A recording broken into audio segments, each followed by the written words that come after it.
when they introduced the Universal Championship, WWE told us it was a belt named for us, which, given the way much of the 7-year history has played out, feels like bullying. It's a belt made with an eye to the future, they said, which is why 50-year-old Goldberg has held it twice, and its 2 lengthiest reigns have been part-timers. There have been some brilliant contests for the big blue and previously red belt. Those were outlined in last week's list, which was possibly the greatest wrestling list ever made. Not my words.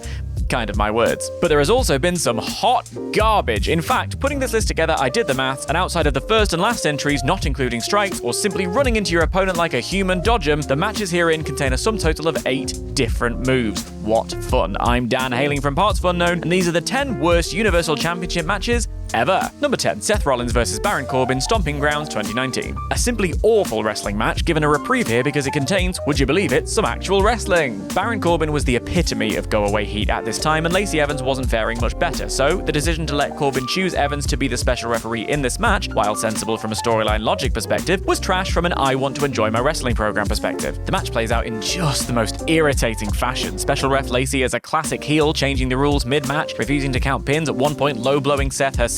And there's nothing wrong with that per se, it's just that this kind of angle is something you want to put on your weekly TV show to build to the pay-per-view where a more satisfying conclusion can play out. As the main event of your big show, it's not what the audience wants to see. And then when Becky comes out to even the odds, a regular referee counts the pin anyway, rendering the whole thing a bit bloody stupid. Number 9, Brock Lesnar vs. Braun Strowman vs. Kane, Royal Rumble 2018. What, you might ask, is Kane doing in a world title match in the year of our Lord 2018? And the answer would be, honestly, not much. Booked entirely as a special attraction, I think trying to capitalize off the incredible big man fatal 4-way in the summer of 2017, this gets off to a rickety start when an overexcited Strowman tries to knee Brock's head off. Brock says no thank you, using the language he knows best, and lands a punch square in the side of Strowman's head that knocks the monster to his knees, and it never gets going from there. Where the SummerSlam match felt like a NASCAR race come to life, this feels like a high-speed chase between 2 steamrollers, and Kane is also there. At one point, Kane gets F5 through the announce table, which doesn't break, and then with beautiful comic timing, breaks when he tries to roll off it instead. What is, if I may, even the point? Number 8, Goldberg vs. Braun Strowman, WrestleMania 36. What could be better than striking while the iron is hot? If you said waiting 3 years and letting it happen as a quick solution to a legend's contract ending in front of absolutely 0 fans because you're not going to let some germs get in your way, then Vince, it's you! What are you doing here? The plan was for Goldberg to drop his newly won Universal title, and we will jolly well get to that, to Roman Reigns. But owing to the old pandemic, Reigns made the decision to stay home and not put himself or his family at risk. So instead, they popped Strowman in the prime spot, and at the 8th time of asking, this was his moment to become champ.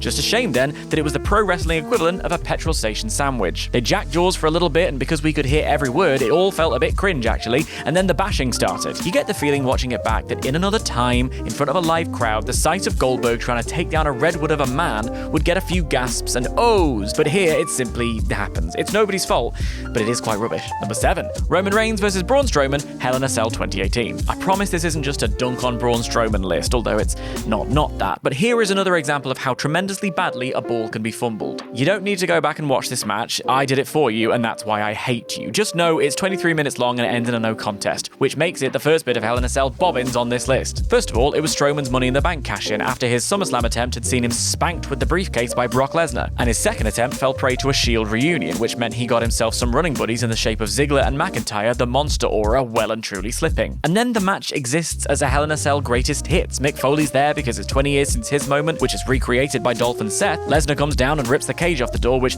okay, is cool, but then apparently an F5 to each of the competitors is enough to have officials run down and call the entire match off as they can't compete anymore. F5s aren't that powerful. Want to know how I know? Strap in for the next 2 because... Number 6, Brock Lesnar vs. Roman Reigns, Greatest Royal Rumble. Setting the tone for Saudi bollocks from the off, this show was quite rubbish, and slap bang in the middle was honestly one of the most stupid dumb pieces of bobbins I've ever seen. A cage match's rules are very clear. Pin, submit, or escape the cage and have both feet touch the floor. We've seen that last part used many a time with someone getting hung up on a cage or both competitors landing at different times. But of course, this was latter-day Vinnie Mac WWE, so egg all over my face for caring about consistency on any level. In the closing moments of the match, Reigns hits a spear on Lesnar so powerful the pair explode through one of the cage walls, which, to be fair, is kinda sick. Once Once they've landed, however, in plain view of the camera, Roman rolls off Lesnar and his feet hit the floor. Lesnar, meanwhile, is on his back with his feet in the air, because that's how spears work, and the cage door is still attached, meaning at no point do Lesnar's feet hit the floor. But the bell rings, Lesnar's declared the winner, and the announcers play commentary twister trying to explain how Lesnar hit the floor first, and that means he's the winner. Michael Cole, take your hand off red and put it over your mouth. That's bollocks and you know it. And all of that aside, it's basically just a lazy copy and paste repeat of their god-awful WrestleMania match, which is a real shame because... Number 5, Brock Lesnar vs Roman Reigns, WrestleMania 34. I'm not one to be dramatic,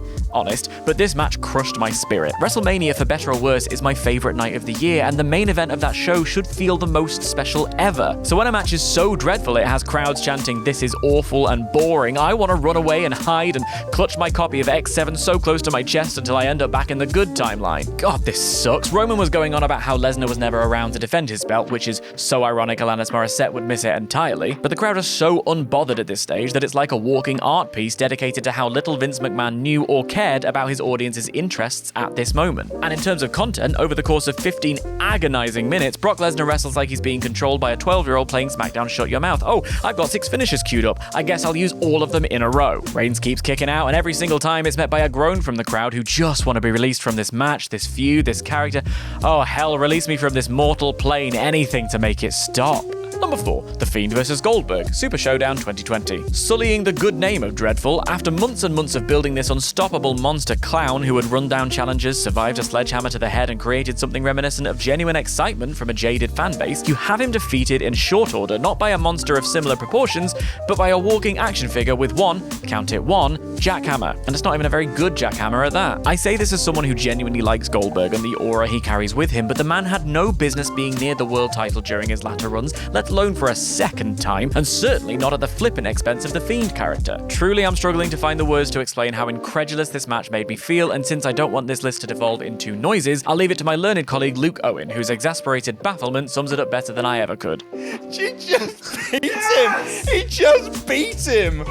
Number 3, Roman Reigns vs Jey Uso, SummerSlam 2023. Putting this list together has made me so thankful for the Tribal Chief. 5 years of trying to relentlessly force Big Dog Roman down our gullets was interminable, but the epic head-of-the-table reign featured more than its fair share of classics. But for many, this match was the moment where the story jumped the shark, and while I'm personally not ready to give up on it completely, I can understand why so many hit their ejector seat. A dull, dragged-out bit of melodrama that rehashed the same tired pattern of every recent Roman match, just with added waiting time between moves. The tribal combat rules went out the window pretty quickly too, as it turned out to be simply no DQ by any other name, and a suggestion that it might rule out interference also went tits up, as Jimmy Uso went back on his apparent abandoning of the troupe to prevent his own brother from winning. For a legion of fans, this felt like one twist too far, and the fury rolled in as it ruined an otherwise spectacular storyline. Rumor has it there is still a hole in Pete Quinnell's TV screen, born through the power of his death stare alone. Number 2, Kevin Owens vs Goldberg, Fastlane 2017. This match makes me really cross for a whole bunch of reasons, but the one right at the top of it is that it shouldn't be on this list. There was precisely zero good reason to have Goldberg challenge for the Universal title at any stage, let alone at the expense of a brilliant story that had been building for months right before WrestleMania. We'll do the match first. There isn't one. Owens paces about like a coward for a while, then Jericho's music distracts him. Goldberg hits his combo, and it's over. There.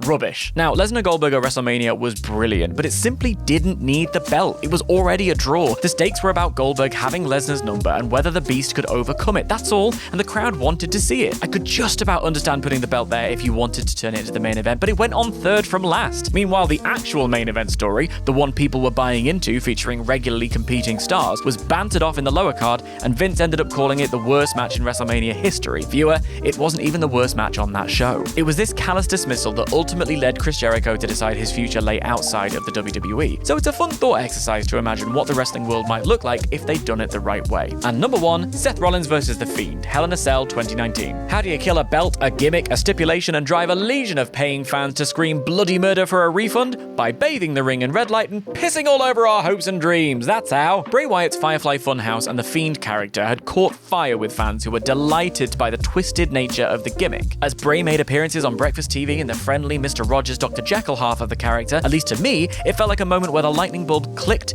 and it was the perfect opportunity to whack the title on him and do something really interesting. But why do something interesting when you can do something stupid instead, eh? When Rollins hits his first stomp and the Fiend stands up, the crowd roar in excitement, but that excitement is quickly diminished as Rollins does about 12 more, which don't work. Diminishing returns are a thing, and when he uses every tool in the box, literally, and bonks Fiend on the head with a sledgehammer, the match is called off. This despite the entire point of Hell in a Cell being the most sadistic, brutal, final, nuclear option match, and yes, that's 2 no contests 2 years running. The fans in attendance rained down vicious boos, demanding the match be restarted, and even were chanting for AEW, which at that point had aired exactly 2 hours of television. It smashed the Fiend's momentum into a brick wall, and it never truly managed to get back to the fervent heights it had experienced, something about which I am still very, very cross. And that's our list. I'm going for a long bath, during which time I would like you to feel very sorry for me, and then I want you to make it up to me by liking, subscribing, and leaving us a little comment, and then watching one of our other lists, like this one here.